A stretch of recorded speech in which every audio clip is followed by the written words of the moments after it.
अख्ख्या पवार फॅमिलीमध्ये आमचे कमीत कमी 70 ते 80 गोधड्या दर वर्षाला गिफ्टिंग म्हणून ते पुढे पास ऑन करतात. पण शिवाजी महाराजांची गोधडी आमच्यासाठी खूप एक माइलस्टोन ठरला. आमच्यासाठी ती चॅलेंजिंग 20 फूट बाय 20 फुटाची आम्ही ती गोधडी शिवाजी महाराजांची बनवली. त्यांना तो रिस्पेक्टफुल जॉब वाटत नव्हता. तर अख्ख्या दिवसामध्ये महिलांना 1 मिनिट सुद्धा बसायला वेळ मिळाला नव्हता. ते सेलिब्रिटी सारखं थांबून लोक त्यांच्यावर फोटो काढत होते की तुम्ही थांबा, तुम्ही बनवली ती गोधडी, आणि मग फोटो काढत होते. माझ्या आजीनी माझ्या एका न्यूजपेपरमध्ये फीचर झाल्यानंतर मला 1000 रुपये दिले. ती माझ्यासाठी एक अचिव्हमेंट आहे. ती महिला आज 50 महिन्यांचं रन करते. तर ती ही आमच्यासाठी सक्सेस स्टोरी आहे. मला तेच रिग्रेट होतं की मी जे 3rd इयर 4th इयर मध्ये ही माझी जर्नी चालू केली, हीच जर जर्नी मी फर्स्ट इयरला कुठतरी एक्सप्लोर केलं असतं तर नक्कीच आता मी जे 350 लोकांबरोबर काम करतोय ते 1000 लोकांबरोबर काम केलं असतं. एक ऍडवाइस नवीन एंटरप्रेन्योरला द्यायची असेल, काय असेल? रिस्क घ्या. तुमचा ॲपेटाईट नक्कीच मोठा असला पाहिजे.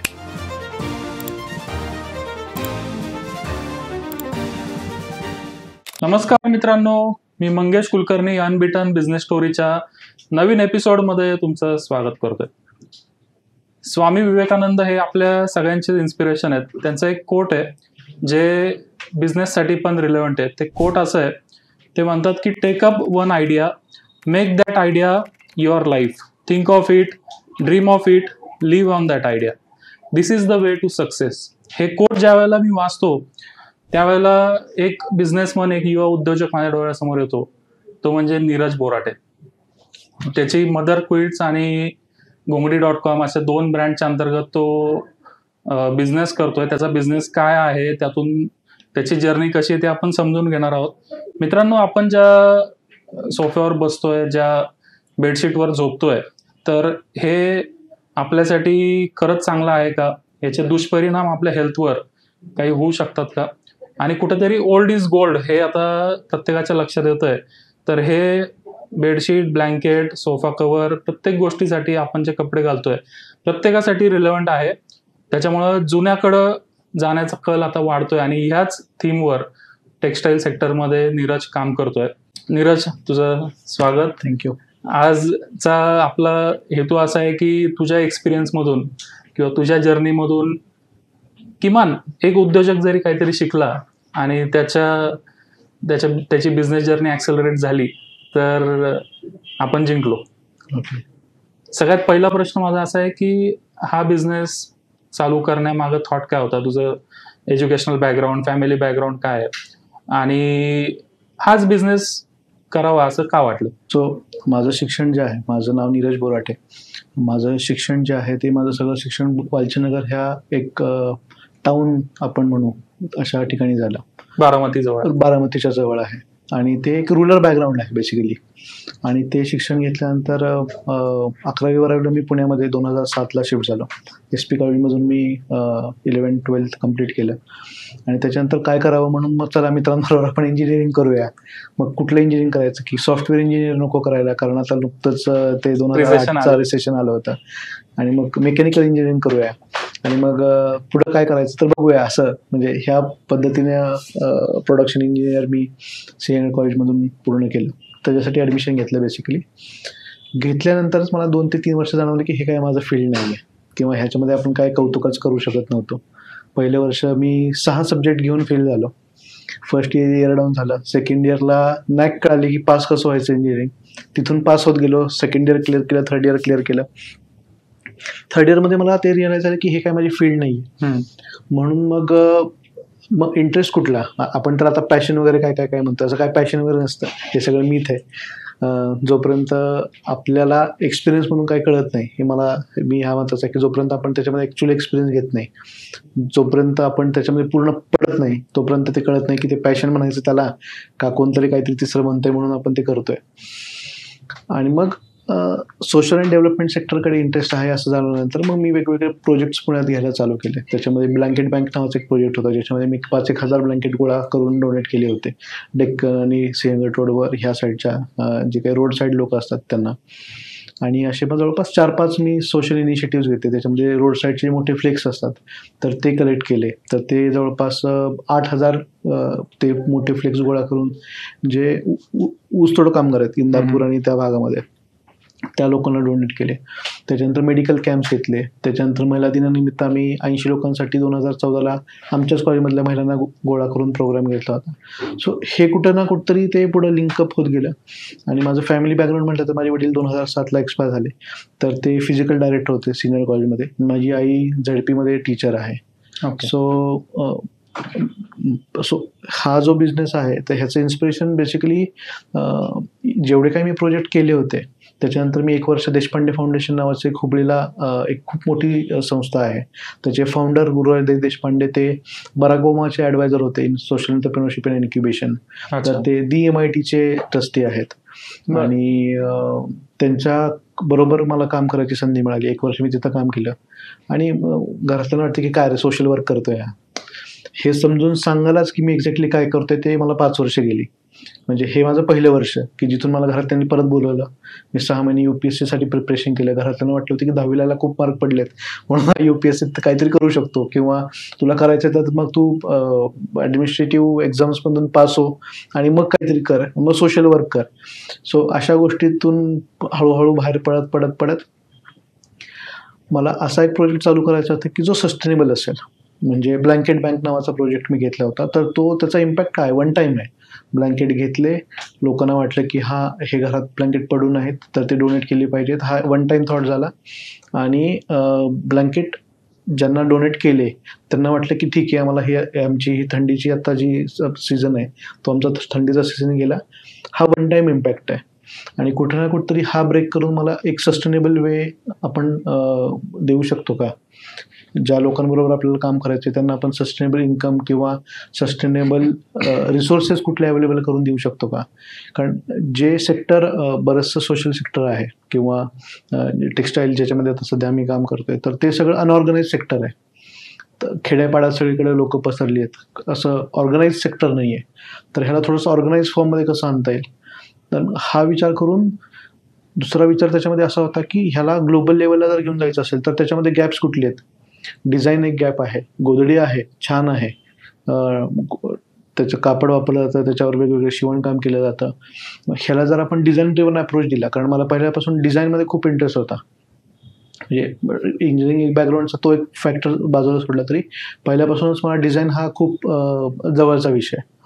आणि मग डिझाईनला जर आपण थोडंसं ग्लोबल स्वरूप दिलं गोधडीच्या डिझाईनला, तर मे बी आपण काहीतरी करू शकतो ह्या विचाराने. आणि माझी ऑफकोर्स माझी आजी आणि आपल्या सगळ्या घरात कोण ना कोणतरी गोधडी शिवणं किंवा ह्या प्रकार किंवा जवळून ॲटलिस्ट बघितलेले असतात. तर जी लोक अवेलेबल आहेत तर ते रिसोर्स पूल पण मला भरपूर दिसला की नवीनच लोक एकदमच तयार करायचे, नवीनच प्रोडक्ट तयार करायचे, नवीनच ट्रेनिंग द्यायचे, असाही प्रकार नव्हता. अशा 10-15 गोष्टींचा मी थोडासा विचार करून मग मी ह्या सेक्टरमध्ये पाऊल टाकलं. ज्या वेळेला सुरुवात केली, अनफॉर्च्युनेटली एंटरप्रेन्योरशिपचं जे काही फ्रुट्स मिळतात ते थोडे नंतर मिळतात. सुरुवातीला त्याचं जळ बसती. बरोबर. आणि तू ज्या एजमध्ये चालू केलं सांगतोयस तर त्या म्हणजे साधारण 21 ते 25चा कालावधी असतो की आजूबाजूचे मित्र कोणाची कुठं प्लेसमेंट झालेली असते, कोण गाडी घेतोय, कोण घर घेतोय, ते एक कुठंतरी मोरल प्रेशर असतं. आत्याचा मुलगा काय करतोय, मावशीची मुलगी काय करते. तर अशा केसमध्ये असं एक घरच्यांकडून प्रेशर नव्हतं का की अरे तुझे बरोबरचे सेटल झाले आणि तू काय ब्लँकेट आणि हे ते काहीतरी करत बसलाय. तर हा प्रॉब्लेम आला असणार, त्याला टॅकल कसं केलं? 100% म्हणजे एक तर माझं बॅकग्राऊंड रुरल बॅकग्राऊंड आहे आणि गोधडी म्हणजे अरे काय गोधडी असं अजून सुद्धा तो विषय गावाकडे असतोच. आणि जेव्हा मी चालू केलं आणि जेव्हा मी सांगितलं की मी गोधडीमध्ये काम चालू करतोय, तेव्हा तर लोक 1-2 वर्ष घरातले लोक म्हणजे आई असेल, मामा, मावशी, सगळ्यांना तो शॉक बसला होता. कारण मी त्यांच्यासाठी एक ब्राईट स्टुडंट होतो. आणि ठीक आहे 10वीत मार्क पडले म्हणजे तेव्हा ब्राईट असा विषय नसतो, कॅलिबर वाया जातं असं वाटलं त्यांना. असं वाटलं की ठीक आहे कुठतरी तो चांगल्या ठिकाणी अजून सुद्धा तुला बाहेर शिकायला जायचंय का, तिकडे जा, 2-3 वर्ष तिथे MBA वगैरे जे काय आहे ते कोर्स कर, MS कर आणि मग तिथून परत आणि तिथून रिटर्न आहे आणि मग तिथून तू वंडर्स एकदम काहीतरी एकदम भारीच करशील वगैरे, असा तो विषय होता. पण ह्या सगळ्याला मी ब्रेक दिला. ह्या सगळ्यांना मी सांगितलं की मला ॲटलिस्ट ह्यासाठी 1000 दिवस पाहिजेत. 3 वर्ष तुम्ही मला विचारू नका, आणि मी पण तुम्हाला कुठला ताण देणार नाही. सुरुवात आम्ही 5-1 हजार पासून केली होती. किती सालची गोष्ट आहे ही 2016ची गोष्ट आहे. 2000 सुरुवात एकदम अर्ली ह्याच्यामध्ये. 2015 मध्ये मी काम चालू असतानाच बॅकएंडला सगळी कामं चालू होती. आम्ही कोंढव्याला म्हणजे काही मी माझ्या मित्रांबरोबर कोंढव्याला आम्ही युनिट चालू केलं होतं आणि ते युनिट आम्ही दाखवायला घरात त्यांना पण घेऊन गेलो होतो की हे बघा आमचं युनिट. 2 आर्टिसन्स होते. आम्ही लगेच एक एंटरप्रेन्योरशिप आपण म्हणतो ना त्याच्यामध्ये लगेच स्टार्टअप एरामध्ये आम्ही होतो. लगेच आम्ही प्रोजेक्ट कोऑर्डिनेटर पाहिजे वगैरे आणि डिझायनर पाहिजे आणि मग अशी लगेच लोक हायर करून 4 लोकांची टीम वगैरे. आणि हे सगळं झाल्यानंतर पहिल्या 6 महिन्यामध्येच त्यांनी स्वतःचा ब्रँड चालू केला. कोणी? जी 4 लोक 2 आर्टिसन्स आम्ही हायर केलेले कोऑर्डिनेटर आणि एक डिझायनर. अच्छा. आणि मग तो आमच्यासाठी मी त्याला माइलस्टोन म्हणतो पण तेव्हा ते आमच्यासाठी फेल्युअर होता. आणि तेव्हा पण मी त्याला माइलस्टोनच म्हणत होतो कारण तिथून आम्हाला बऱ्याच गोष्टी शिकायला मिळाल्या. तिथून एक गोष्ट म्हणजे तुम्ही घरातल्यांना लगेच प्रॉमिस करू नका. लोकांना तुम्ही प्रॉमिस करू नका आणि ज्या तुम्ही गोष्टी करताय तर त्या करत राहा. हे ऑब्स्टेकल येतच राहणार.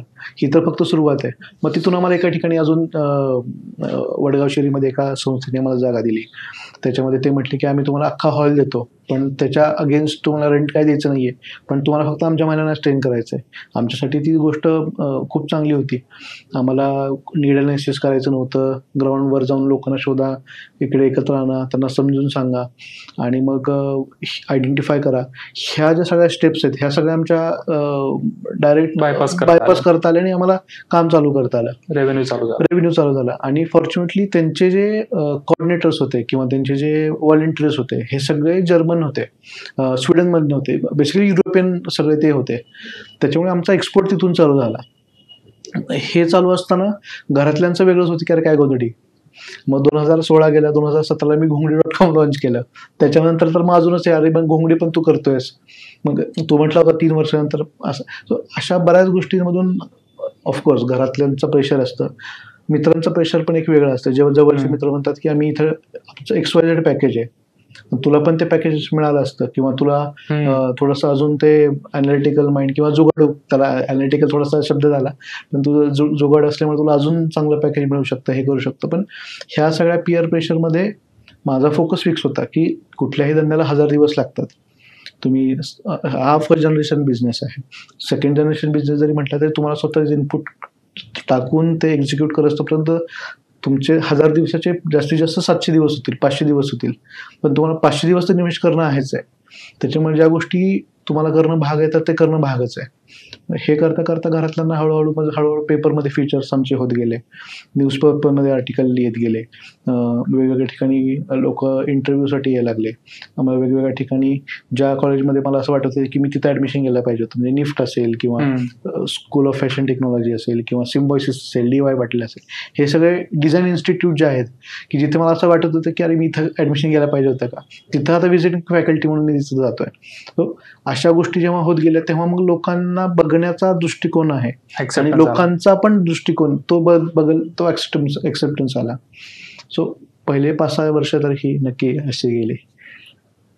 एक म्हणजे प्रत्येक फार कमी असे लकी एंटरप्रेन्योर असतात की ज्यांनी चालू केलं आणि त्यांची गाडी एकदम जोरात चालली. बऱ्याच केसेसमध्ये 3 वर्ष 5 वर्ष किंवा 0-10चं ज्याला आपण स्टार्टअप बॉय आपण म्हणतो, निखिल कामत आहे, तर त्याचंही जर तुम्ही बघितलं तर 10 वर्ष त्यांनी खूप स्ट्रगल केला, त्याला काही मिळालं नाही. तर म्हणजे जे आता बिझनेस ज्यांनी जस्ट चालू केला आणि स्ट्रगल करतात त्यांना एक महत्वाची गोष्ट आपण लक्षात घेतली पाहिजे की 10 वर्ष तुमच्यापेक्षा तुमचे मित्र खूप जास्त पैसे कमवतील. अपॉर्च्युनिटी कॉस्ट आपण म्हणतो. आपण विचार करतो की मी महिन्याला 20,000 कमवतोय, माझे मित्र 2 लाख कमवत आहेत, तर 1,80,000 मी लॉसमध्ये चाललोय दर महिन्याला. तर हे 5 वर्ष 7 वर्ष 10 वर्ष होईल. पण बिझनेसमध्ये एक असं इन्फ्लेक्शन पॉईंट होईल जिथून तुमचा बिझनेस टेक ऑफ करेल आणि तुमचे मित्र क्युम्युलेटिव्ह 35 वर्षात जे त्यांनी कमवलंय ते तुम्ही एका वर्षात कमवाल. तो दिवसही येतो. पण तोपर्यंत प्रश्न असा आहे की तेवढी होल्डिंग पॉवर आपल्याकडे आहे का, आपण तेवढं पेशन्स आपल्याकडे आहेत का. तर ते नीरजच्या केसमध्ये आहे आणि मला असं वाटतं आता जरा तो त्यातून आता बाहेर आलाय, कारण नक्कीच आता NDTVनी कव्हरेज केलंय माझ्या मते.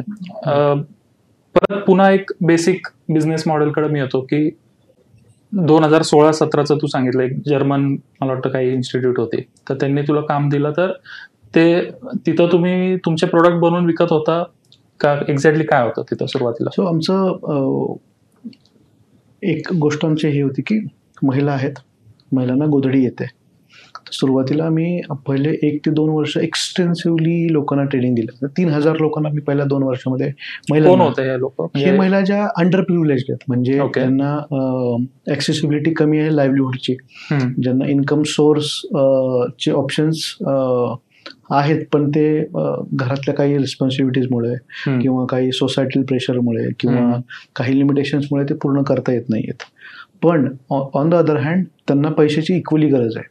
म्हणजे पुण्यासारख्या ठिकाणी चांगले कमवणारे लोक पण म्हणतात की एकट्याच्या कमाईवर काही होत नाही. तर ह्या लोकांना फॅमिली प्लॅनिंग हा एक दुसरा एक इश्यू आहे त्यांच्या घरामध्ये. जसं आपल्या घरामध्ये 1-2 मुलं मुली असतात, तसं त्यांच्या ह्याच्यामध्ये ॲव्हरेज 3-4 असतात. नवरे जे आहेत, म्हणजे जेवढ्या कम्युनिटीज बरोबर आम्ही काम करतोय, तर ते दारू आणि ते त्याच्यामध्ये त्यांचं व्यसनाधीन जास्त आहेत. तर त्याच्यामध्ये लिमिटेशन्स खूप आहेत. आणि ज्या गोष्टी सेव्हिंग म्हणा त्यांचं, किंवा आपण क्रायसिससाठी लागणारे इमर्जन्सी फंड्स म्हणतो, किंवा एज्युकेशनसाठी इन्व्हेस्ट करण्यासाठी जे स्पेशल आपण काही XYZ अमाऊंट काढून ठेवतो, तर ती अमाऊंट असेल. तर अशा ज्या गोष्टी आहेत, ह्या गोष्टींना जिथे गरज आहे म्हणजे अशा ठिकाणी आम्ही इंटरव्ह्यू करतो. अशा महिलांना आम्ही आयडेंटिफाय करतो आणि तिथं आम्ही ते ट्रेनिंग चालू करतो. सुरुवातीला आम्ही पुण्यातून चालू केलं, पायलट प्रोजेक्ट आमचा चांगला रन झाला. तर तिथे ज्या ठिकाणी आम्हाला एका संस्थेने जागा दिली होती, त्यांचे व्हॉलंटियर्स ॲक्च्युली युरोपियन होते. आणि त्यांचे व्हॉलंटियर्स आमच्या युनिटवर यायचे, त्यांना आवडायचं, मग ते म्हणायचे आम्ही इथून ते घेऊन जातो. आणि मग ते वर्ड ऑफ माउथ आमचं तिथून स्ट्रॉंग होत गेलं की इथून गेले, त्यांच्या मित्रमैत्रिणींना आवडलं, मग परत त्यांनी ऑर्डर केली. सो त्याच्यामध्ये असं आहे की अशा महिलांना वेगवेगळ्या पद्धतीने कसं इन्कम सोर्स जनरेट करून देणे, आणि अशा महिलांना मेन म्हणजे आयडेंटिफाय करणे. म्हणजे त्यातलं एक छोटंसं एक्झाम्पल तुम्हाला सांगतो मी की सुरुवात आम्ही पुण्यापासून केली. नंतर मी बारामतीच असल्यामुळे मी बारामतीकडे आमचा फोकस, म्हणजे विलेजेसमध्ये आम्ही आमचा फोकस, तिथून आम्ही कोल्हापूर साईडला गेलो. तर आम्हाला असं जाणवलं की खेडेगावात पण इनफ ऑपॉर्च्युनिटीज अजूनसुद्धा आहेत, म्हणजे इन्कमच्या महिलांना. ते समजा शेतात जाऊन काम करू शकतात, किंवा स्वतःच्या शेतामध्ये जाऊ शकतात, दुसऱ्याच्या शेतामध्ये जाऊ शकतात, किंवा काही घरकाम करू शकतात.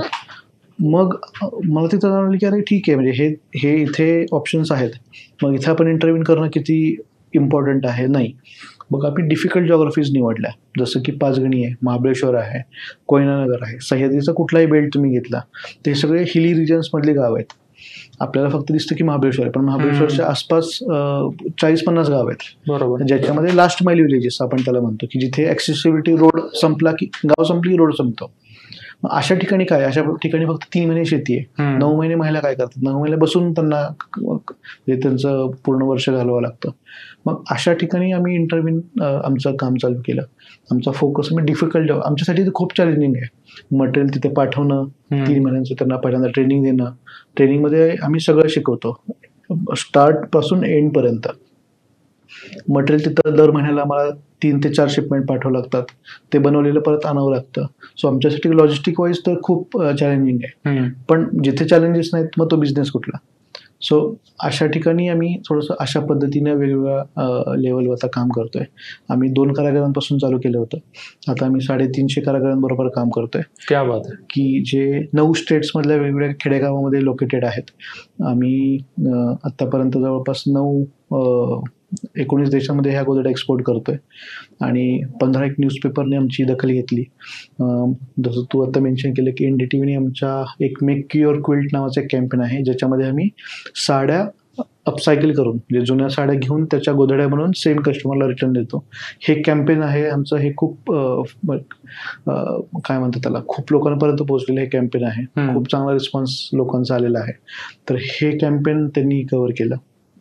जवळपास 3 नॅशनल अवॉर्ड्स त्याच्यामध्ये रिसिव्ह झाले. लोकसत्तेचा तरुण तेजांकित एक त्याच्यामधला एक अवॉर्ड होता. त्याच्यानंतर वी मेक चेंज नावाची एक US बेस्ड ऑर्गनायझेशन आहे, त्यांनी मला टॉप 125 चेंज मेकर्स म्हणून रेकग्निशन दिलं, आणि ही जर्नी आता सध्या चालू आहे. एक बेसिक जे प्रोडक्ट आहे की मी एक कन्झ्युमर आहे, मी असा विचार करतो की माझ्याकडे बॉम्बे डाईंग वगैरे सारखे ब्लँकेट बेडशीट सारखे ऑप्शन आहेत, बरोबर. त्याच्या वर्सेस तू जे ऑफर करतोय ते आहे गोधडी, घोंगडी आणि आलेड प्रोडक्ट्स. बरोबर. तर या पारंपरिक वस्तूंचे किंवा म्हणजे गोधडी आणि घोंगडी स्पेसिफिकली काय बेनिफिट आहेत की मी तुझा कन्झ्युमर आहे, मी तुझ्यासमोर बसलोय, तर मला तू कसं कन्व्हिन्स करशील? असे बेसिकली आम्ही जे विकतोय तर ते जरी ते एक प्रोडक्ट असलं, आम्ही आमच्या प्रोडक्ट लाईनमध्ये काय आम्ही होम टेक्स्टाईल आमच्याकडे प्रोडक्ट्स आहेत. गोधडी आहे, त्याच्यामध्ये 3-4 साईजेस आहेत, सिंगल, क्वीन, बेबी, त्याच्यानंतर किंग साईज आहे, त्याच्यानंतर थ्रोज आहेत, रग्ज आहेत, त्याच्यानंतर चिंदी रग्ज आहेत, स्कार्फ आहेत, स्टोल्स आहेत, जॅकेट्स आहेत. जॅकेट्स तर अपेरलमध्ये आले. पण घोंगडी सेक्शनमध्ये काय, घोंगडी सेक्शनमध्ये अंगावर घ्यायची घोंगडी आहे. घोंगडी म्हणजे शिपूल म्हणजे जे आपण मेंढीच्या लोकरीपासून बनवलेलं जे ब्लँकेट असतं, हाताने विणकाम केलेलं, तर हे ब्लँकेट म्हणतो. त्याच्यानंतर आम्ही त्याचे आसन बनवले आहेत, योगा मॅट्स बनवले आहेत, त्याचे योगा कुशन्स बनवले आहेत, तर त्याचं स्लिपिंग मॅट्रेस आहे ज्याचं पाठदुखी, कंबरदुखी, मणकेदुखी. सो ह्याच्या मागे एक स्टोरी आहे. जरी एक प्रोडक्ट असलं तर प्रोडक्ट फक्त आम्ही विकत नाहीये, आम्ही स्टोरीज लोकांपर्यंत पोहोचवत आहे. स्टोरीज म्हणजे काय, एक जर अपसायकल क्विल्ट, अपसायकल म्हणजे जे टेक्स्टाईल वेस्ट आहे, शर्ट बनवल्यानंतर ही बाही कट केली, त्यातून जी शिल्लक राहते, हे कापड नवीनच आहे पण ते टेक्स्टाईल वेस्ट आहे. ठीक आहे, मिटरेजसाठी आपण ताग्यामध्ये कापड घ्यायला जातो, कुर्त्यासाठी कापड घेतलं, 1.5 मीटर घेतलं, 2 मीटर घेतलं, ह्याच्यातून अर्धा मीटर, 1 मीटर शिल्लक राहतं. हे कुठं जातं, हे टेक्स्टाईल वेस्ट जमा होतं. दरवर्षी जगभरामध्ये 92 मिलियन टन्स अॅन्युअली हे टेक्स्टाईल वेस्ट जमा होतं. त्याच्यामध्ये जर आपण कॅल्क्युलेशन केलं तर 7.8 मिलियन टन्स फक्त इंडियामध्ये होता. अच्छा. तर हे जे टेक्स्टाईल वेस्ट आहे, तर हे टेक्स्टाईल वेस्ट काय होतं पुढे, हे सॉइल पोल्युशन होतं, त्याचं वॉटर पोल्युशन होतं. 1 किलो कॉटन आपण जर उगवायचं म्हटलं तर त्याला 20,000 लिटर पाणी लागतं. तर ह्या गोष्टीमध्ये जेव्हा आपण कॅल्क्युलेशन करतो ना, तर जेव्हा तुम्ही आमचं एक प्रोडक्ट घेता, त्याच्यामध्ये तुम्ही एका कारागिराला म्हणजे एका गोधडी मागे 3 दिवसाचं, एक कारागीर म्हणजे 5 लोकांची फॅमिली झाली. बरोबर. म्हणजे आपण महिलांबद्दल बोलतोय, आपण पुरुषांबद्दल बोलत नाहीये. एक महिला अख्खं घर रन करते, ज्या कम्युनिटी बरोबर आम्ही काम करतो. तुम्ही 5 लोकांना काम दिलं, पहिली गोष्ट. 2 ते 3 दिवसाचं ते काम झालं. सो त्याच्यामध्ये पण इंजिनिअरिंग कुठतरी यूज करून मी 30 दिवसाची गोधडी शिवण्याची 3 दिवसावर आणली. त्याच्यामध्ये बरंचसं इंजिनिअरिंगचा अभ्यास, त्याच्यामध्ये अर्गोनॉमिक्स कसं असावं, बसताना तुम्ही कुठं, तुमचं अँगल 35 का पाहिजे, तुमचं शिवणकाम असं पाहिजे का असं पाहिजे, सुई कशी पकडायची, इथे कुठल्या टाईपचे फॅब्रिक तुम्ही वापरायला पाहिजेत, सुईचा नंबर कुठला पाहिजे, दोरा कुठला आहे. तो अशा गोष्टी करून ते 3 दिवसावर आणली. दुसरी गोष्ट, तुम्ही जर एक गोधडी, समजा आपण 5 साड्या तुम्ही आमच्याकडे दिल्या आणि 5 साड्या आणि एक बेडशीट मध्ये टाकायला दिलं, तर तुम्ही 60,000 लिटर पाणी वेस्ट होण्यापासून किंवा नवीन तयार होण्यापासून वाचवताय. दुसरी गोष्ट म्हणजे तुम्ही कमीत कमी 25 ते 26 किलो कार्बन जे आपण उत्सर्जित होतं हे पूर्ण प्रोसेसमध्ये, कार्बन एमिशन आपण त्याला म्हणतो, कॉटन तयार होण्यापासून गोधडी पूर्ण प्रोडक्ट होण्यापर्यंत. मग कशा पद्धतीने ते कॉटन तयार झालं, मग कॉटन ट्रान्सपोर्ट केलं, मग त्याचा थ्रेड झाला, मग त्याचं कापड झालं, मग कापड परत मार्केटमधून गाडीतून कुठं XYZ ठिकाणी आलं, आम्ही ते परत प्रोडक्शनला पाठवलं, तिथून जाण्याची कॉस्ट, ह्या सगळ्या गोष्टी कन्सिडर करून तुम्ही 25-26 किलो परत कार्बन एमिशन वापरताय, सेव्ह करताय. सो प्लस तुम्ही लोकांना पण त्याच्याबद्दल अवेअरनेस क्रिएट करताय की अरे तुम्ही जुन्या गोष्टी रियूज करा. रिसेंटली ह्याच विषयाबद्दल आम्ही आता सेंट्रल गव्हर्नमेंट बरोबर काम करतोय, 3 ते 4 सेंट्रल गव्हर्नमेंट बरोबर आम्ही काम करतोय. काही त्यांचे प्रोजेक्ट्स आहेत, काही ठिकाणी आम्हाला इन्क्युबेशन 6 महिन्यांचं त्यांनी ट्रेनिंग दिलेलं आहे. तर हे आमचं काम बघून जे ऑफिशियल्स आहेत, गव्हर्नमेंट ऑफिशियल्सनी, फॉर्च्युनेटली ही गोष्ट आमचे जे आम्ही काम करतोय ते नरेंद्र मोदी साहेबांपर्यंत गेली. भारत टेक्स नावाचा खूप मोठा आता एक टेक्स्टाईल फेअर, इंडियातला सगळ्यात मोठा टेक्स्टाईल फेअर तो आता झाला. त्याच्यामध्ये आपली स्पेशल ठिकाणी गोधडी डिस्प्ले झाली होती, ज्याच्यामध्ये रिसायकलिंग, अपसायकलिंग, सस्टेनेबिलिटी ह्या लाईन्समध्ये सगळे प्रोडक्ट्स लागले होते. तिथं आपली गोधडी लागली होती. आणि मोदींनी पण ते आत्ता मेन्शन केलं की जुन्या गोष्टींना आपण कसं, म्हणजे जुन्या कापडांना म्हणण्यापेक्षा जुनं कापड एक प्रकार आहे आणि नवीन जे टेक्स्टाईल वेस्ट आहे वापरलं जाणार ते नवीन तुम्ही पुनर्वापर त्याचा कसा करावा, कसे प्रोडक्ट वेगवेगळे त्याच्यामध्ये बनवा, त्याचे तुम्ही जॅकेट्स बनवा, तुम्ही त्याची गोधडी बनवा. गोधडीचं स्पेशल त्यांनी आपलं रेफरन्स घेऊन त्यांनी तिथं नाव घेतलं. सो हा डिफरन्स आहे मेन. मग तुम्ही फक्त एक प्रोडक्ट विकत घेत नाहीये, तुम्ही ह्या एवढ्या गोष्टींना एफेक्ट करताय आणि कुठं ना कुठेतरी तुम्ही ते कॉन्ट्रीब्युशन तुमच्या पद्धतीने तुम्ही देताय. याच्यामध्ये गोधडी किंवा घोंगडीमध्ये त्याचं काही एक भाग झाला की आपण एन्व्हायरमेंटला कॉन्ट्रीब्युट करतोय. शेवटी फिरून ते फायदा त्याचा आपल्यालाच आहे. पण शेवटी प्रश्न हा राहतो की बऱ्याच लोकांची मानसिकता नाहीये. तू जे सांगितलं ते 100% खरं आहे. बिलकुल. पण कन्झ्युमर जेवढे जास्त लोक या गोष्टी विकत घेतील तेवढा त्याचा इम्पॅक्ट जास्त आहे. बिलकुल.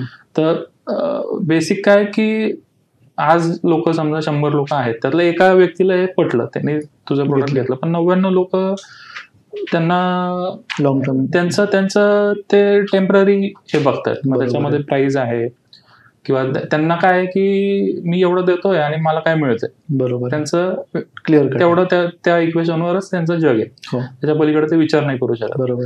तर हेल्थ वाईज किंवा असं काही त्याचे बेनिफिट्स आहेत का या प्रोडक्टचे? आता गोधडी आणि घोंगडीला घेऊनच मी एक प्रोडक्ट इनोव्हेशनच्या अंडर मी तो तयार केलेला आहे आणि तो प्रोडक्ट आम्ही ऑलरेडी एक्सपोर्ट पण करतोय. आम्ही 19 देशात हे प्रोडक्ट वेगवेगळे बनवून एक्सपोर्ट करतोय. त्याच्यामध्ये हा एक प्रोडक्ट जो पेटंट होणार आहे, त्याच्यामध्ये आम्ही गोधडी आणि घोंगडी ह्याचं एक कॉम्बिनेशन करून एक प्रोडक्ट बनवलेलं आहे. इवन जे आमच्याकडे ऑलरेडी प्रोडक्ट आहेत, गोधडी असतील, जुनी गोधडी म्हणजे काय, समजा तुम्हाला ब्लँकेट म्हणून वापरायचं आहे.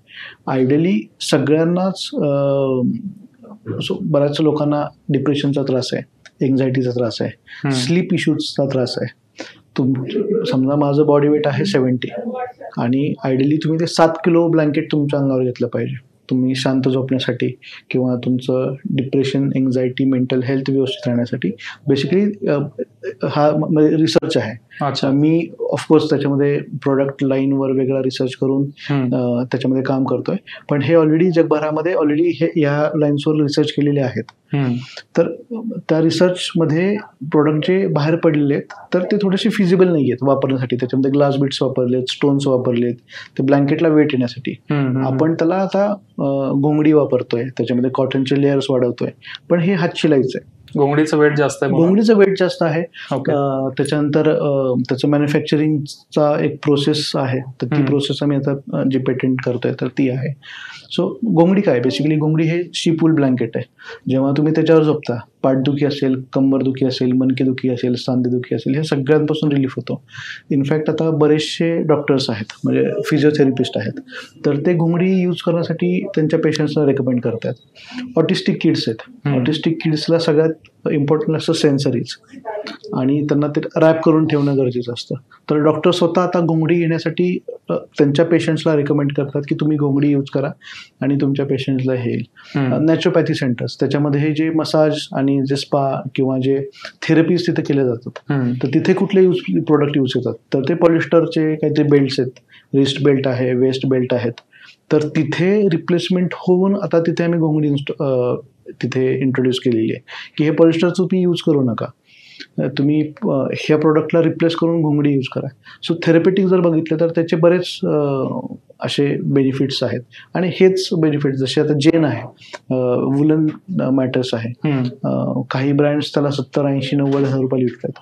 आमच्याकडे जी प्राइस पॉईंट आहे तर 3,000, 3,500, 4,000 ह्याला तुम्हाला ती मॅटर्स मिळतात. मॅटर्सचं लाईफ आहे 20 वर्ष. तुम्ही त्याच्यावर झोपला की तुम्हाला कितीही वर्षाची क्रॉनिक तुमचं बॅकएक असेल, स्पॉन्डिलायसिस असेल, तर बऱ्याच पेशंट्स 80% पेशंटचे फीडबॅक्स आहेत की हे आम्हाला ह्याच्यातून आम्हाला रिलीफ मिळालेलं आहे. तर हे कशामुळे, तर हे प्रोडक्टमध्ये बेसिकली आम्ही जे प्रोडक्टमध्ये क्वालिटी हा एक इम्पॉर्टंट फॅक्टर असतो. लोकर म्हणजे 100% लोकरच आहे. हँडलूमची गोधडी आहे म्हणजे हँडलूमचीच गोधडी असते. कॉटन म्हणजे चिटिंग हा विषय त्याच्यामध्ये कुठंच येत नाही आणि म्हणून ते रिझल्ट्स पण लोकांना चांगले येतात. सो डिफरन्शिएटिंग म्हटलं तर मग प्राईस पॉईंट नक्कीच म्हणजे जर कुठली आमच्यासारखीच सेम वस्तू जर मोठे मोठे ब्रँड्स 10,000ला विकत असेल तर तीच वस्तू आमच्याकडे 6,000 रुपयाला मिळेल. पण त्याच्यामध्ये ऑथेंटिसिटी 100% असेल, प्रॉडक्ट क्वालिटी 100% मेंटेन केली असेल, त्याची ॲडिशनल हेल्थ बेनिफिट्स हे वेगळेच असतील. आता जे तू हेल्थ बेनिफिट सांगितले तर काय म्हणजे कशामुळे असे बेनिफिट आहेत? बेसिकली हे जे फायबर आहे हे नॅचरल फायबर आहे. अच्छा. कॉटन असेल किंवा शीप-वूल ब्लँकेट असेल तर जे डेक्कनची वूल आहे, आपण डेक्कन प्लॅटूमध्ये राहतो बरोबर, जी भारतामध्ये जर आपण अभ्यास केला तर महाराष्ट्र, कर्नाटक, तेलंगणा, आंध्र प्रदेश ह्या बेल्टमध्ये ज्या मेंढ्या आहेत तर ह्या मेंढ्यांची लोकर जी आहे ती सगळ्यात कोर्स आहे. कोर्स म्हणजे टोचणारी आहे. अच्छा. तुम्ही जर सॉफ्ट बघितलं तर मग तशी जगभरात बघितलं तर मरिनो आहे किंवा असे नॉर्थ साईडला हिमालयन वूल जे आहे तर त्याच्यामध्ये सॉफ्टनेसचा प्रकार कम्पॅरेटिव्हली जास्त आहे. जसं आपण नॉर्थ करून साऊथ साईडला जातो तर तसं ते कोर्सनेस त्याचा वाढत जातो. तर कोर्सनेस बेसिकली काय आहे की तुम्हाला ते टोचते. जेव्हा त्याचं कटिंग केलं जातं, जेव्हा त्याचे प्रोडक्ट बनवले जातात तर त्याला ॲक्युपंक्चर इफेक्ट होतो. ॲक्युपंक्चर इफेक्ट म्हणजे जेव्हा तुम्ही बॉडी त्याच्यावर घेऊन झोपता मुंगडीत, तुम्हाला ते कंटिन्युअस टोचत असतं. 2-3 दिवस थोडंसं अनकम्फर्टेबल फील होतं पण त्याच्यानंतर त्याच्याशिवाय झोप लागत नाही. सो ह्या ॲक्युपंक्चर इफेक्टमुळं ब्लड सर्क्युलेशन फास्ट होतं, कंटिन्युअस होत राहतं आणि असे त्याच्यामध्ये बरेच फॅक्टर आहेत. म्हणजे तो जो फायबर आहे तर फायबरमध्ये एक पोकळी असते. सायंटिफिक त्याच्यामध्ये बरंच त्याच्यामध्ये पार्ट आहे पण मी शॉर्टमध्ये सांगतो की जी पोकळी असते त्याच्यामध्ये एक ट्रॅप जे आपण म्हणतो बॉडीचं टेम्परेचर आपलं ते मेंटेन ठेवते. म्हणजे जर थंडी असेल बाहेर तर ते बॉडीतलं जे ब्लँकेट असेल ते ब्रिदेबल असायला पाहिजे. ओके. आपण समजा हॉटेलमध्ये गेलो, साधं उदाहरण घ्या, आपण बाहेर AC चालू असतो पण जेव्हा तुम्ही ब्लँकेट घेता आतमध्ये एक वेगळ्या प्रकारची हीट जनरेट होते किंवा आपण तापतो त्याला असं म्हणतो. म्हणजे त्याला म्हणजे एक वॉर्मथ जनरेट होते, वॉर्मथ नंतर गरम होतं आणि त्याला सगळ्यात शेवटी तावतं. तर ते तावणं म्हणजे काय की ते ब्लँकेट ब्रिदेबल नाहीये. अच्छा. तर हे ब्रिदेबिलिटी त्याच्यामधला तो एक इश्यू आहे. त्याच्यामध्ये इन्शुलेशन हा एक त्याच्यामध्ये प्रकार आहे. इनफॅक्ट घोंगडी जर तुम्ही बघितलं तर सगळ्या म्हणजे ऑफकोर्स त्याचा मेडिकल आणि मेडिसिन टेक्स्टाईल आणि मेडिकल टेक्स्टाईल म्हणून पण त्याचं बरंचसं त्याच महत्व आहे. पण स्पिरिच्युअल ह्याच्यामध्ये पण ते लिहिलेलं आहे. तुम्ही गुरुचरित्र बघाल, भगवद्गीता बघाल, जेवढे काही हिंदू होलिस्टिक बुक्स आहेत तिथे सगळीकडे हे मेन्शन केलंय की तुमचं आसन जे आहे, जे बसायचं आसन आहे ते लोकरीचं वस्त्र असावं. अच्छा. तर 3 टाईपचे असतात. एक आहे व्याघ्रजीन, वाघाचं कातडं, जे शंकर भगवान आणि ती लोकच आता ते बॅन आहे. सेकंड आहे मृगजीन, हरणाचं कातडं, ते पण बॅन आहे. आणि लोकरीचं वस्त्र असं 3 नंबरचं आसन आहे की जो सांसारिक माणसांसाठी ते आसन यूज करावं असं त्या बुकमध्ये सगळ्या बुक्समध्ये लिहिलेलं आहे. तर तुम्ही गुरुचरित्र पठण करत असाल तर बघितलं की सगळी लोक लोकरीचं वस्त्र घेऊन खाली बसतात म्हणजे आसन आहे. बेसिकली काय मेडिटेशन आपण एनर्जी गॅदर करत असतो, ती जमिनीत जाऊ नये, जमिनीतलं एनर्जी आपल्यात येऊ नये, ते त्याचा आसनचा एक तो सायंटिफिक पर्पज झाला. अशा बऱ्याच गोष्टी सायंटिफिक आणि स्पिरिच्युअल अशा दोन्ही साईडनी त्या ह्या नॅचरल फायबरला ते कनेक्टेड आहे. सो असे त्याचे बरेच बेनिफिट्स आपण त्याला म्हणता येतील. आता एक कन्झ्युमर म्हणून मी आता कन्व्हिन्स झालोय. मला एक प्रपोजिशन असं दिसलंय की नंतर आजारी पडून दर महिन्याला 5,000च्या गोळ्या खाण्यापेक्षा 4-5 हजार रुपये खर्च करून नीरजकडून एखादं गोधडी किंवा घोंगडी घेऊन यावी. तर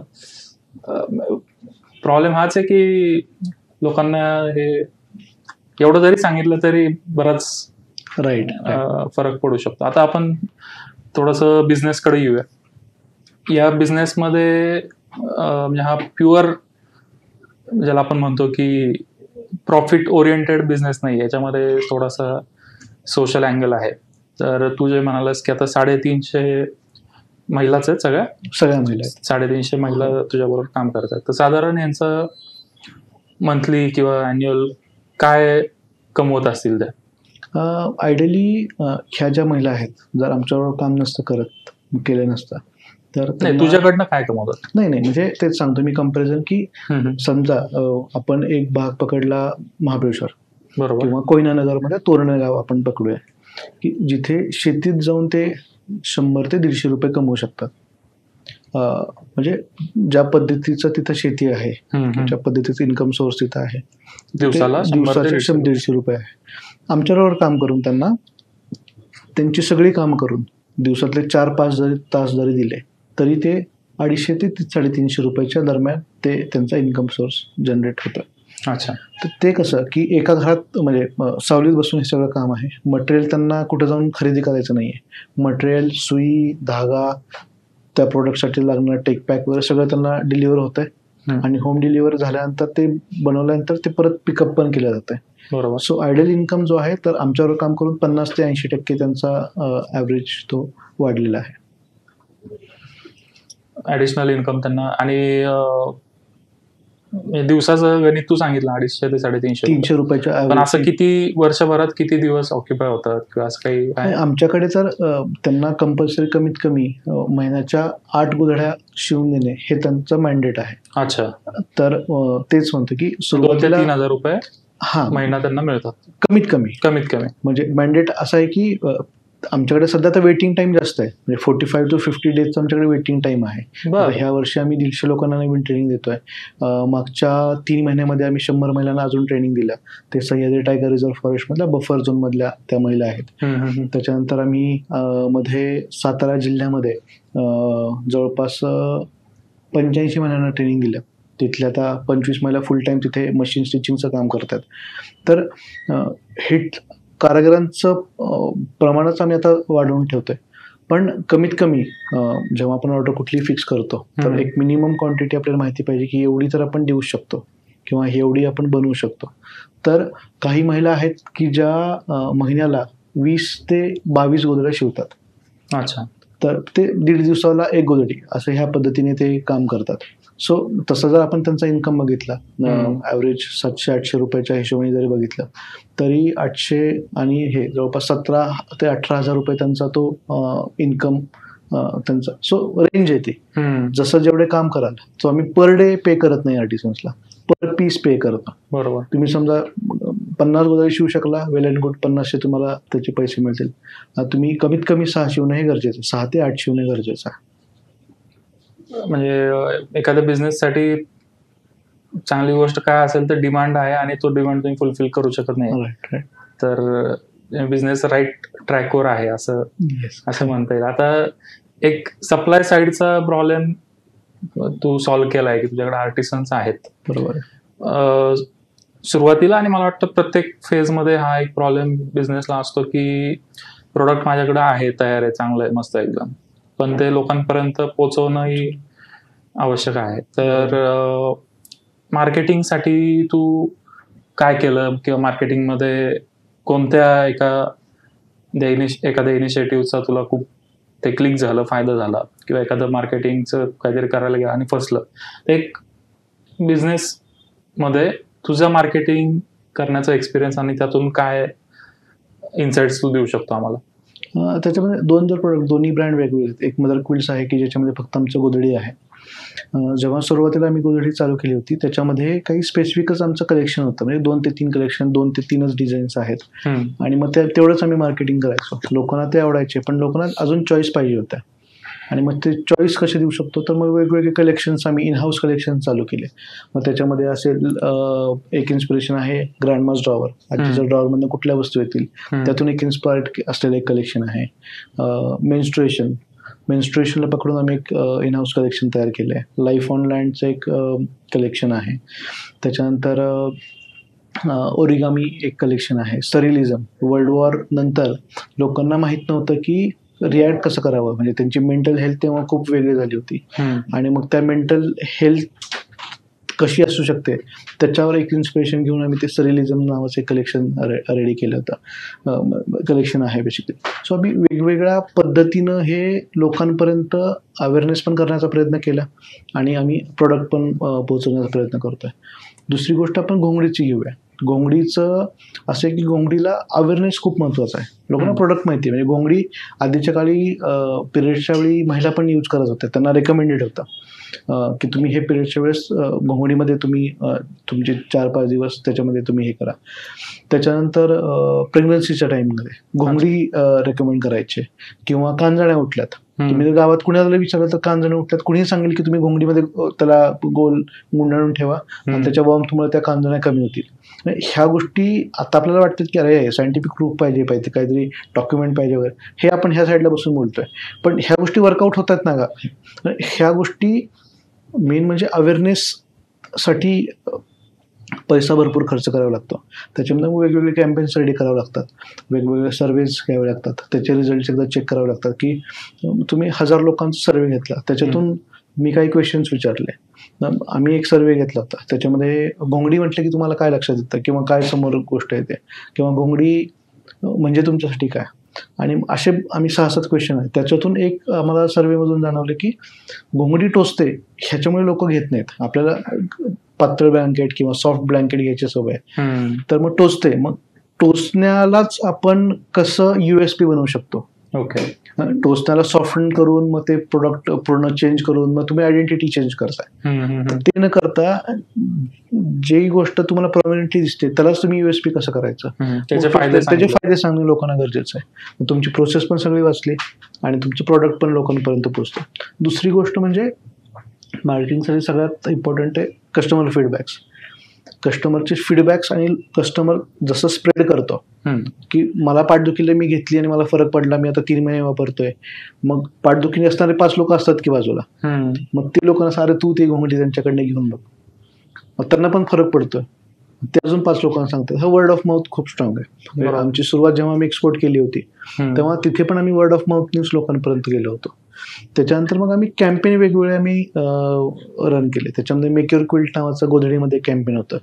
सो कॅम्पेन चालू करताना आमच्या डोक्यात हे नव्हतं की आम्ही क्लायमेट ॲक्शन्स आणि क्लायमेट कार्बन एमिशन्स वगैरे त्या लाईन्सवर पुढे जाऊन काम करू. आमचा सोल पर्पज होता की आमच्या महिलांना आता काम नाहीये, त्यांना काम मिळेल. सगळ्याच लोकांचा प्रेफरन्स नव्हता की आमच्याकडच्या रेडीमेड गोधड्या विकत घेणे. त्यांचं म्हणणं की आमच्या पण साड्यात तुम्ही त्या बनवून देणार काय. मग आम्ही तिथून ते चालू केलं की हा ठीक आहे, मेक युअर क्विल्ट कॅम्पेन आपण चालू करू, त्यातून साड्या घेऊया, कस्टमायझेशनचे 5-6 डिझाईन देऊया, दोरे कुठला कलर यूज करायचा तो ऑप्शन देऊया, साईज कुठले ते ऑप्शन देऊया, आणि मध्ये काय वापरायचं, किती लेअरची बनवायची, हे सगळंच कस्टमायझेशनचं ऑप्शन देऊया. अच्छा. आणि मग ते कॅम्पेन चालू झालं.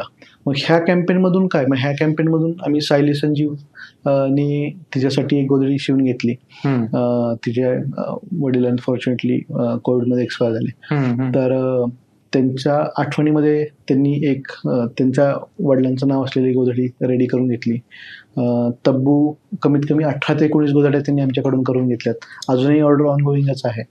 त्याच्यानंतर कमीत कमी असे 10 ते 15 सेलिब्रिटीज आहेत की ज्यांच्याकडे पवार साहेब, अख्ख्या पवार फॅमिलीमध्ये आमचे कमीत कमी 70 ते 80 गोधड्या दर वर्षाला गिफ्टिंग म्हणून ते पुढे पास ऑन करतात.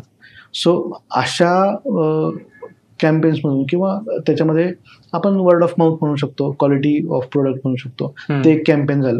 त्याच्यानंतर मी मगाशी मिटरेजचा विषय घेतला होता की कट पीसेस आणि लेफ्ट ओव्हर नवीन फॅब्रिक असतं पण त्याचा कुठे यूज होत नाही, त्याच्यापासून पण खूप छान छान डिझाईन्स आपण रेडी करू शकतो. मग त्या डिझाईन्स असतील. आमच्याकडे अजून एक वर्टिकल आहे जे विंटेज क्विल्ट्स आहेत. म्हणजे माझ्याकडे जवळपास 20,000 पेक्षा जास्त गोधड्या अशा आहेत की ज्या गोधड्या 150 ते 200 वर्ष जुन्या आहेत. त्याचं लाईफ म्हणजे काय की लोकांसाठी त्या फेकण्याची वस्तू आहे, ज्यांची ती होती म्हणजे गोधडी, तर ती त्यांच्यासाठी फेकण्याची वस्तू आहे, पण ती आमच्यासाठी एक ॲसेट आहे. मग ते मी वेगवेगळ्या राज्यातून कलेक्ट करत राहिलो. तर 20,000 पेक्षा जास्त ते कलेक्शनमध्ये आहेत. मागच्या महिन्यातच आम्ही ते जवळपास 1,500 क्विल्टचं शिपमेंट ऑस्ट्रेलियाला पाठवलं. पुढे ते वॉल हँगिंगमध्ये वापरतायत किंवा त्याचे जॅकेट, त्याचं एक जॅकेट 60,000 रुपयाला लोक विकतात. सो अशा बऱ्याच वेगवेगळ्या गोष्टी तुम्हाला मार्केटनुसार ते चेंज करत राहावं लागतं. कुठल्या गोष्टीला डिमांड आहे, कुठल्या गोष्टीमध्ये ट्विक करावं लागतं. आणि असे बरेच आमचे कॅम्पेन फसलेले पण आहेत, नो डाऊट. म्हणजे आम्ही फसलेल्या कॅम्पेनमधूनच आम्ही काहीतरी शिकत हे कॅम्पेन्स रन करतोय. कोणतं एखादं कॅम्पेन असं आहे की जे ब्लंडर झालं होतं की पैसा गेला आणि काही झालं नाही, काय त्यातून काय झालं असेल? पैसा तर भरपूर गेला ऑफकोर्स. आम्ही एक रिजनल क्विल्ट्स आम्ही एक कलेक्शन आम्ही केलं होतं की भारतामध्ये जेवढे काही स्टेट्स आहेत तर त्या स्टेट्सचे जे रिजनल क्विल्ट्स आहेत किंवा रिजनल स्टिचिंग पॅटर्न आहे तर तो लोकांपर्यंत आणायचा आणि एकदम ट्रॅडिशनल वे मधनं परत आणायचा. मग त्याची आम्ही एक्सटेन्सिव्हली ट्रेनिंग वगैरे घेतले आणि मग ते तिथल्या महिला शोधल्या. मग एक महिला एकदम रेअर, मग त्याच्यामध्ये आम्ही 1000 ग्रँडमा स्टोरीज नावाचे कॅम्पेन विचार केला होता की 1000 ग्रँडमा स्टोरीजनी आपण वेगवेगळ्या आज्यांना कव्हर करूया आणि त्यांची स्टोरी कव्हर करून मग ती लोकांपर्यंत आणूया. आणि मग आम्ही 5-10 आज्यांना कव्हर केलं, शूट आणि ते पूर्ण सेटअप आणि ते सगळं केलं. पण त्याच्यातून पोस्टिंग करत गेल्या लोकांचा रिस्पॉन्स येत नव्हता आणि नंतर असं जाणवलं की अरे मग हे ऍट द एंड कशासाठी करणार आहे, स्टोरीज लोकांना सांगणार पण का, म्हणजे कशासाठी, त्याचा आउटकम काय असणार आहे, त्याचा विचार नव्हता केला. का फक्त आज्यांचं तोंड दाखवून करायचं, ऑफकोर्स नॉट. म्हणजे तुम्ही आमचे कुठलेही कॅम्पेन्स बघा, सोशल मीडियावरचे असतील किंवा हे असेल, आमचे कारागीर गरीब आहेत किंवा कारागिरांचं आपण पिक्चर असं काहीतरी दाखवून की ह्याच्यात बघून तुम्ही घ्या, असं कधीच केलेलं नाहीये आणि कधी नसणार पण ते. सो अशा गोष्टी मग का करायच्या. मग तो एक कॅम्पेन झाला आमचं रिजनल क्विल्टचं कॅम्पेन, तर मेजर फसलं. म्हणजे त्याच्यामध्ये खूप फिरावं लागलं, लोक शोधावी लागली. रिजनल क्विल्ट्समध्ये दर 100 किलोमीटरला गोधडीचा पॅटर्न बदलतोय. म्हणजे तुम्ही जर पुणे जिल्ह्यात बघाल तर नॉर्मल पुढे मागे खाली वरती करत गोधडी शिवली जाते. सातारा भागांमध्ये बघाल तर तुम्ही गोधडी परत पाठीमागे घेतली जाते, त्याच्यामध्ये बॅक स्टिच असा घेतला जातो. तर वरून तुम्हाला ते गोधडीचे टाके बरोबर दिसतात, पण पाठीमागच्या साईडला ती एक सरळ लाईन दिसते. तो पुणे आणि सातारामध्ये असं किती फरक आहे, 100 किलोमीटरचा फरक आहे. पण मग असं शोधत आम्ही खूप हे एक मोठं फसलं. आम्ही लाखो त्याच्यामध्ये पैसे वेस्ट केले म्हणण्यापेक्षा त्याच्यातून आम्ही शिकलो. पण त्यातून काही आउटपुट मिळालं नाही, पण काहीतरी शिकायला मिळालं. नक्कीच. त्याच्यातून एक आउटपुट असं मिळालं की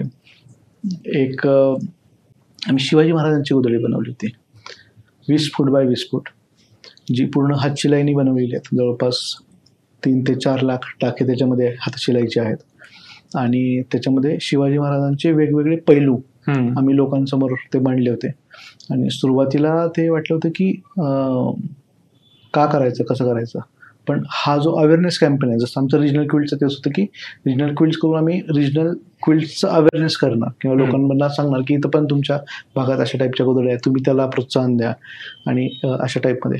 पण शिवाजी महाराजांची गोधडी आमच्यासाठी खूप एक माइलस्टोन ठरला 2 कारणांसाठी. एक म्हणजे आमच्यासाठी ती चॅलेंजिंग 20 फूट बाय 20 फुटाची आम्ही ती गोधडी शिवाजी महाराजांची बनवली, पूर्ण हातशिलाई केलेली. दुसरी गोष्ट म्हणजे आमचे जे महिलांचा जो कॉन्फिडन्स आहे, आधी लोकांना असं वाटायचं की यार काय गोधड्या शिवतात बायका, ज्या आमच्या गोधड्या शिवतात, मग त्यांना तो रिस्पेक्टफुल जॉब वाटत नव्हता. पण जशी आमची महाराजांची गोधडी झाली, आम्ही आमच्या महिलांना इन्व्हाइट केलं होतं की तुम्ही या मुंबईला. आम्ही फर्स्ट टाइम ते डिस्प्ले केलं होतं. तर अख्ख्या दिवसामध्ये महिलांना 1 मिनिट सुद्धा बसायला वेळ मिळाला नव्हता. ते सेलिब्रिटीसारखं थांबून लोक त्यांच्यावर फोटो काढत होते की तुम्ही थांबा, तुम्ही बनवली ती गोधडी, आणि मग फोटो काढत होते. सो त्याच्यानंतर आमच्या बऱ्याच न्यूजपेपरनी दखल घेतली. आम्हाला आदेश बांदेकरांनी आम्हाला त्यांच्या होम मिनिस्टर प्रोग्राममध्ये महिला दिनानिमित्त आमच्या महिलांना इन्व्हाइट केलं. आणि अशा बऱ्याच गोष्टी झाल्यानंतर मग त्यांचा जो कॉन्फिडन्स वाढला, आम्ही जो सोशल चेंज जो म्हणतोय, रिकग्निशन मिळालं. एक रिकग्निशन त्यांच्या लोकांना, त्यांना तर माहितीच होतं रिकग्निशन आहे म्हणून ते आमच्यावर 7-8 वर्ष झालं काम करतात. पण तिथल्या आसपासच्या लोकांना यांच्याबद्दल कळालं की मग अरे हे गोधडी शिवतात, असा जो चेंज आहे. सो तिथून तो ह्या 2-3 गोष्टी अशाच कॅम्पेनचं फेल्युअर कॅम्पेन्स मधून आलेल्या हे गोष्टी आहेत. शिवाजी महाराजांचं जे तू म्हणला आता, ते काय केलं होतं एक्झॅक्टली, म्हणजे कुठे ते डिस्प्ले केली होती, शिवाजी त्याला इनिशिएटिव्ह कोणी घेतला होता? म्हणजे सो ह्याच्यामध्ये डिझाईन एका डिझाईन इन्स्टिट्यूटचं होतं आणि त्याच्यामध्ये आम्ही शिवाजी महाराजांचे 8 वेगवेगळे पैलू त्याच्यामध्ये डिस्प्ले केले होते. त्याच्यामध्ये शिवाजी महाराजांबद्दल ऑफकोर्स सगळ्यांना माहितीच आहे, पण त्यांनी मोडी लिपी का इंट्रोड्यूस केली आणि कशासाठी इंट्रोड्यूस केली, त्याचा फरक किती पडला. महिलांसाठी त्यांनी आपण जे म्हणतो विमेन राईट्स आणि विमेन एम्पॉवरमेंट वगैरे विषय होता. महाराज तेव्हा त्याच्याबद्दल विचार करत होते आणि तेव्हा त्यांनी ते इंट्रोड्यूस केलं होतं. शेतकऱ्यांसाठी त्यांनी वेगळा सपोर्ट केला होता. संत लोकांसाठी त्यांना बरंच सपोर्ट केला होता. त्यांच्या वाघनक्या एक त्याच्यामध्ये म्हणजे शस्त्र त्यांचं वाघनक्या ते एक होतं. आणि अशा बऱ्याच गोष्टींना इन्फ्यूज करून आम्ही एक 20 फूट बाय 20 फुटाची गोधडी ती त्याच्यामध्ये केली होती, ज्याच्यामध्ये मध्यभागी शिवाजी महाराजांचा फोटो आहे आणि तो पण गोधडीनेच हातशिलाईनेच तो पूर्ण चेहरा आणि ते सगळं त्याच्यामध्ये केलं होतं. सो महाराजांचं जे काम आहे ते आमच्या पद्धतीने डिझाईन आणि आमच्या पद्धतीच्या क्राफ्टमध्ये महिलांनीच बनवलेलं हे आम्ही काम जवळपास आम्ही महिनाभर ती गोधडी शिवत होतो. 50 महिला त्याच्यामध्ये होत्या आणि त्याच्यामध्ये 70पेक्षा जास्त मीटर आम्ही कापड हे पुनर्वापर करून त्याच्यामध्ये वापरलेले. कुठे डिस्प्ले कुठे केली होती? आम्ही हे शिवाजी महाराज आर्ट फेस्टिवल जो मुंबईमध्ये होता तिथे डिस्प्ले केली होती. राजस्थानमध्ये लिटरेचर फेस्टिवल आहे तर तिथे डिस्प्ले केली होती. आणि आता काही वेगवेगळ्या ठिकाणी आता जगभरामध्ये वेगवेगळे मोठे मोठे इव्हेंट्स होत असतात. अमेरिकेमधून पण आम्हाला ते इन्व्हिटेशन आलं होतं, अनफॉर्च्युनेटली विजा नसल्यामुळे आम्हाला तिथे ते डिस्प्ले करता नाही आली. तुझ्या सोशल मीडिया हँडलवर एक शरद पवार साहेबांबरोबरचा तुझा फोटो आहे, ते बसलेत आणि काहीतरी सांगतोय. तर शरद पवार साहेबांना जेव्हा भेटला तू, अनेक वेळेला भेटला असेल, तर काय डिस्कशन झालं तुमचं? त्यांनी काय विचारलं, काय सांगितलं त्यांना?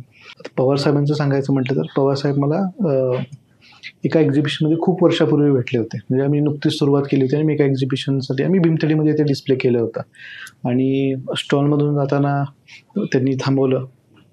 गोदरेजचा स्टॉल म्हणे. मग गोदरी मला विचारलं पूर्ण की कसं काय वगैरे वगैरे, कुठे करतोस काय, ते सगळं झालं.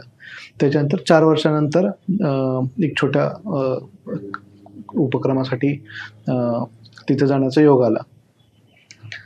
4 वर्षानंतर साहेबांनी मला विचारलं की ते जे तू करतोयस आता ते त्याचं कुठपर्यंत आलंय, कसं ते ग्रोथ कशी आहे, किती महिन्यांना आतापर्यंत जोडलेस, कुठं कुठं पाठवतोय.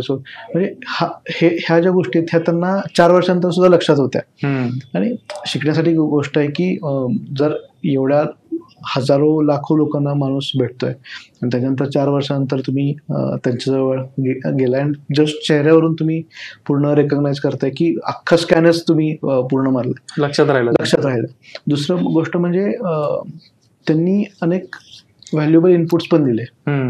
त्यांना मी एक शिवाजी महाराजांची एक छोटी गोधडी पण 5 फूट बाय 5 फुटाची गिफ्ट केली होती.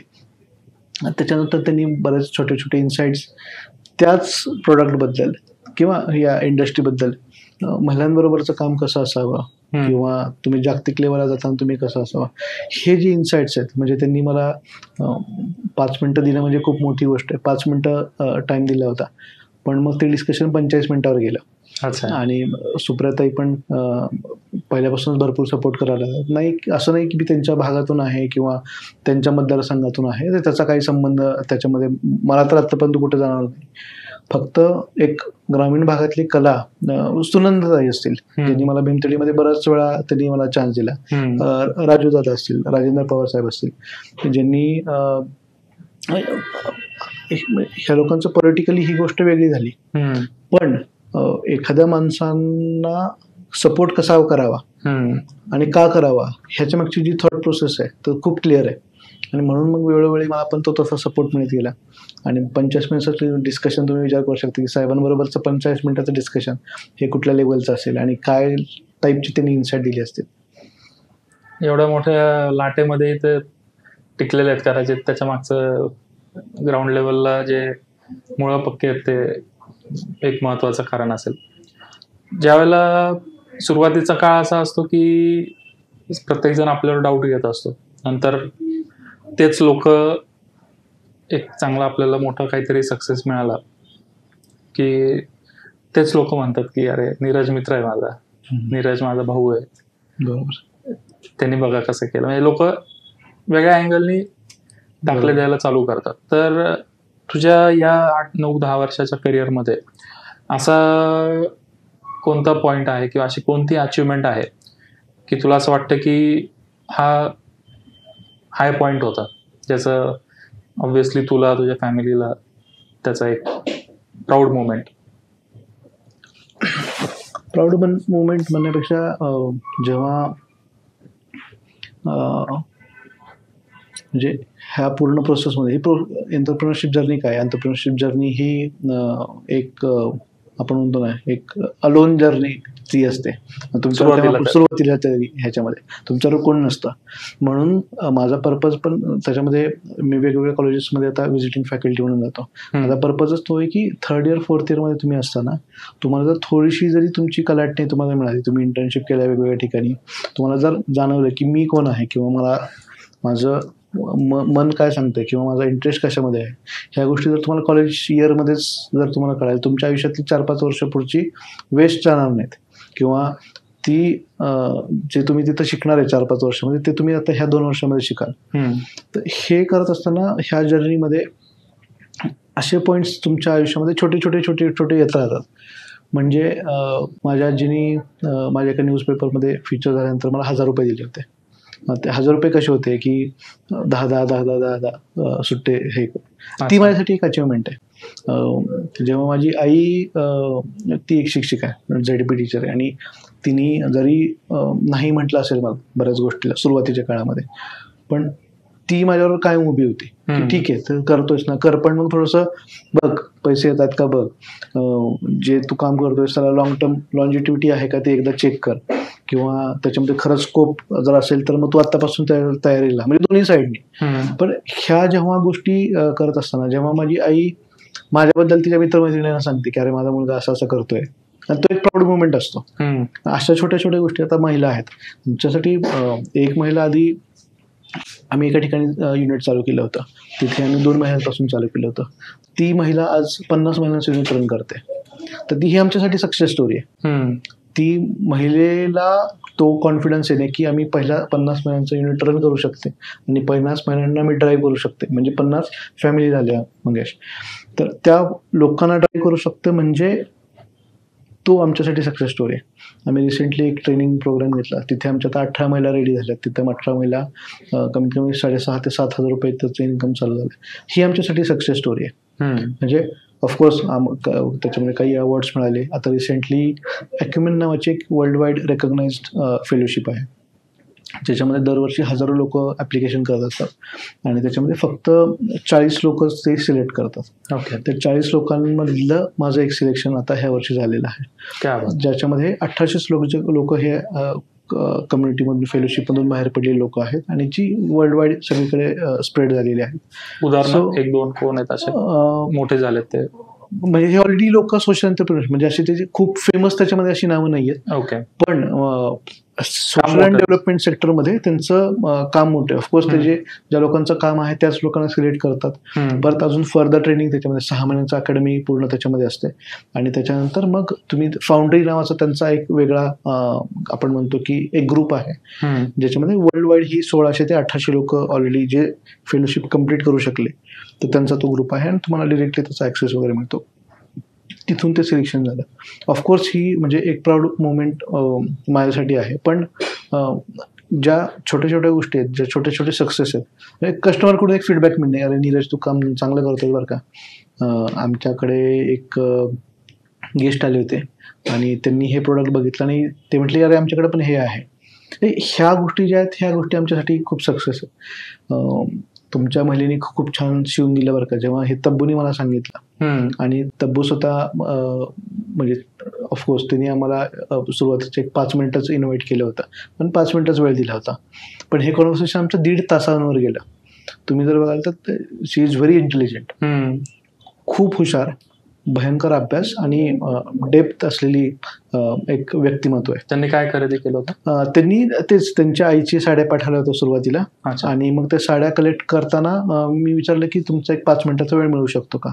तर 5 मिनिटाचा वेळ आम्ही 1.5 तास डिस्कशन करत होतो की कसं डिस्कशन त्यांचे काही ते इन्साइट देत होते, आम्ही आमचे कुठल्या पद्धतीने आम्ही मॉडेल वर्कआउट करतोय हे सांगत होतो. ह्या गोष्टी चालू असताना तो आमच्यासाठी सक्सेस आहे की एवढी मोठी व्यक्तिमत्व, एवढ्या हुशार व्यक्तिमत्व असलेली लोक की तुम्हाला बसून 2 मिनिटं ऐकतायत, त्याच्यावरती काहीतरी विचार करून तुम्हाला सांगतायत, आणि मग त्याच्यानंतर कमीत कमी 18 ते 20 गोदाड्या त्यांनी आता सध्या सुद्धा ऑनगोईंग त्यांची ऑर्डर आहे. सो हे आमच्यासाठी सक्सेस स्टोरीज. एक ॲडवाईस नवीन एंटरप्रेन्योरला द्यायची असेल काय असेल? रिस्क घ्या.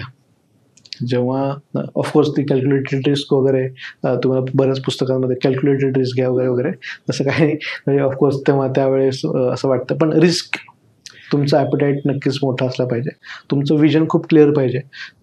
आमचं विजन सुरुवातीला जेव्हा मी मदरफील्ड स्टार्ट केलं तेव्हापासूनच विजन क्लिअर होतं की आपल्याला इकॉनॉमिकली सस्टेनेबल कम्युनिटी बिल्ड करायची.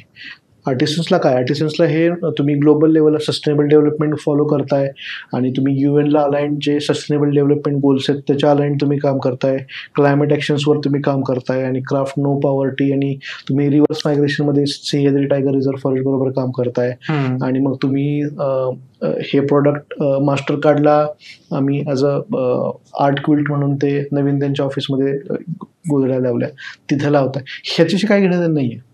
त्यांचं घेणं देणं की at the end of the day माझ्याकडे पैसे किती येतात किंवा त्याच्यातून मी काय करू शकते.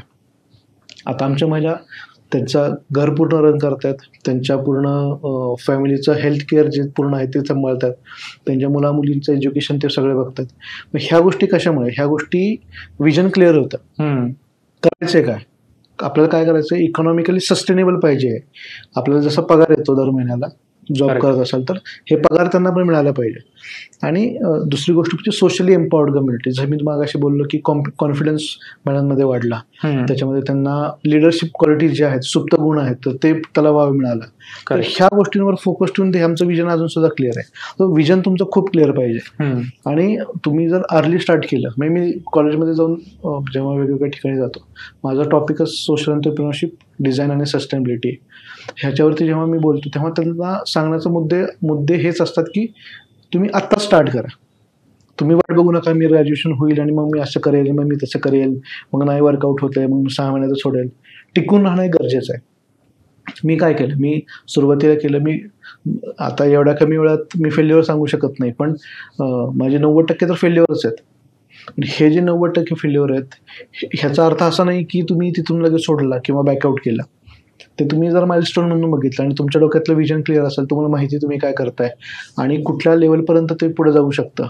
तुम्ही 2 टाईपची लोक असतात, एक मनी ओरिएंटेड, एक इम्पॅक्ट ओरिएंटेड. माझ्या माहितीप्रमाणे मनी ओरिएंटेड असणं चुकीचं नाहीये, पण मी इम्पॅक्ट ओरिएंटेड कॅटेगरीमध्ये मी फॉलो होतो. आत्ता जर ह्या कंडिशनला मी जर माझा रिझ्युमे घेऊन कुठतरी गेलो तर मी जे आत्ता कमवतोय त्याच्या कमीत कमी 10 ते 15 पट मी कमवू शकतो आणि निवांत राहू शकतो. पण तो माझा पिंड नाहीये किंवा कोर पर्पज माझा तो नाहीये. पण हेच कोर पर्पज जर तुम्ही थोडंसं अर्ली स्टार्ट केलं, म्हणजे मला तेच रिग्रेट होतं की मी जे 3rd इयर 4th इयरमध्ये ही माझी जर्नी चालू केली, जी जर्नी एक 14 डेज लिडरशिप जर्नीपासून स्टार्ट झाली. हीच जर जर्नी मी फर्स्ट इयरला कुठतरी एक्सप्लोर केलं असतं. फर्स्ट इयरला मला मी वायडीज होतो, इयर डाऊन होतो, वर्षभरामध्ये मी कुठतरी इंटर्नशिप केली असती किंवा मग मध्ये मध्ये पण 15-20 दिवसाचा गॅप होता, तर मग कुठतरी टाइमपास करून कुठतरी गोव्याला जाऊन मग त्याला कुठतरी दारू पिऊया वगैरे, ह्या गोष्टी करण्यापेक्षा तिथं मित्रांनाच कुठतरी घेऊन जाऊया, हे करूया ते, ह्या गोष्टी पण करायला पाहिजेत. नो डाऊट तिथूनच ह्या सगळ्या गोष्टी मी शिकलो, तिथूनच आपलं जुगाड शिकलो. माझ्या आसपासचं सर्कल आहे, तर ह्या लोकांकडनं मी बऱ्याच गोष्टी शिकलो. तर ह्या गोष्टी करता करता जर मी 10% जर कुठं जर टाइम इन्व्हेस्ट केला असतं माझ्यासाठी किंवा माझ्या फ्युचरसाठी, तर नक्कीच आत्ता मी जे 350 लोकांबरोबर काम करतोय ते 1000 लोकांबरोबर काम केलं असतं. तर तुमचं सर्कल पण खूप वाईज असलं पाहिजे. म्हणजे वाईज म्हणजे असं नाही की खूपच एकदम विवेकानंदच वाचतोय वगैरे वगैरे असं आहे, पण वेगवेगळ्या फील्डमधला पाहिजे आणि सपोर्टिव्ह पाहिजे. अशा बऱ्याच गोष्टी आहेत, पण मला वाटतं की रिस्क ॲपेटाईट तुमचा मोठा पाहिजे. रिस्क घेतली पाहिजे आणि फेल्युअर जरी आलं तरी ते काही waste of time, waste of money नाही आहे. त्यातून काहीतरी शिकायला मिळतं ज्याचा पुढच्या सक्सेससाठी त्याचा आपल्याला फायदा होतो. हे 2 महत्त्वाचे की इन्साइट्स आज आपल्याला नीरजने सांगितलं. माझं बॅकग्राऊंड आहे बेसिकली स्टॉक मार्केटमध्ये. तर आमचं काम काय असतं की मल्टीबॅगर शोधणं. म्हणजे आज कोणती लहान कंपनी आहे जी भविष्यात मोठी होऊ शकते, तर जे कंपन्यांबद्दल आम्ही अनालिसिस करतो, तर बाय डिफॉल्ट ते माइंडसेट तसं झालं आहे. तर ऑन्ट्रप्रेन्युअर्सचं पण आम्ही अनालिसिस करत असतो जवळचे जे आहेत. तर मला असं वाटतं की नीरज हा एक मल्टीबॅगर ऑन्ट्रप्रेनर होणार आहे आणि अनेक म्हणजे मोठ्या स्केलवर बिझनेस व्हावा आणि एक्सपोनेन्शियल ग्रोथ साठीचा जो इन्फ्लेक्शन पॉईंट आहे तो मला असं वाटतं लवकरच येईल. कारण का त्याचे जे प्रोडक्ट आहेत ते लोकांना मास प्रोडक्ट नाही आहेत, ते थोडंसं सुरुवातीला एक्सपेन्सिव्ह वाटतात. पण जसं त्याने आता सांगितलं की त्याचे हेल्थ बेनिफिट काय आहेत किंवा ओल्ड इज गोल्ड आपण म्हणतो, ते सुरुवातीला महाग वाटलं तरी लॉंग टर्ममध्ये त्याचा फायदा आहे. हे जसं आज मला रिअलाइज झालं तसं माझ्यासारख्या असंख्य लोकांना रिअलाइज होईल आणि त्याचा बिझनेस लवकरच एका इन्फ्लेक्शन पॉईंटवरून एक्सपोनेन्शियल ग्रोथच्या दिशेने जाईल असं मला वाटतंय. नीरज, तू एवढा वेळ दिलास त्याबद्दल खूप खूप thank you. Thank you so much Mangesh.